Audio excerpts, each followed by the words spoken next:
nói bộ sao cái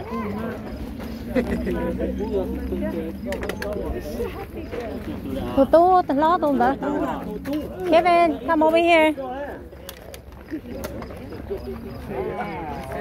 Check your weather.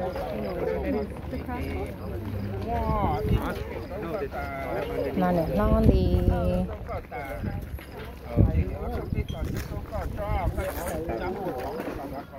cái là lời đó có hoặc thế nào đó to giờ họ chỉ chè để nấu giang không có để nấu giang cứ cái gì mà có những đời này nó già vào chân rồi em nó vào được rồi lóc chân nó tới chưa lo luôn cho thêm một cái nón đi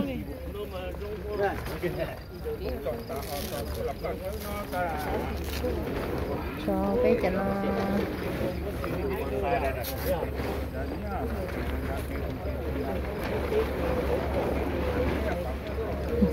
mua energy drink tôi sáng rồi tôi sáng nếu nhà hậu hết này nhà hậu chỉ mua energy drink đâu hậu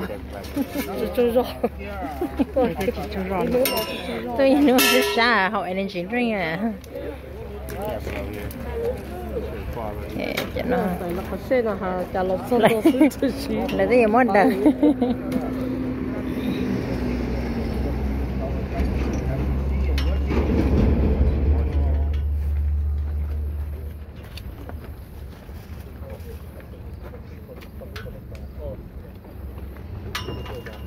kia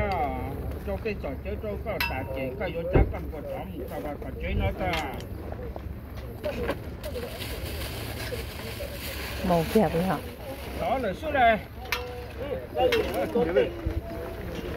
chưa hả đi đi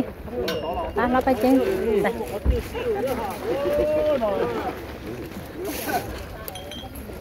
con kia là con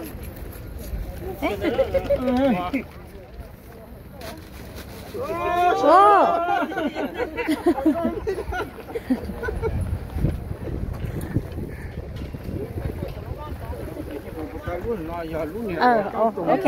dạ mà lên cam mồi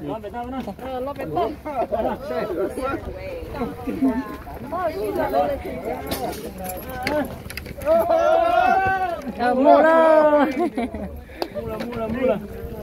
ta nói chơi bây giờ được một chế nữa tụi lo tụi giàu tụi lo tụi lúa nó xong nó để nó giàu để nó thắp của thế đó tôi cái cho hút tôi để cho dùng cho một cái sao ba cho chéo xong nó để nó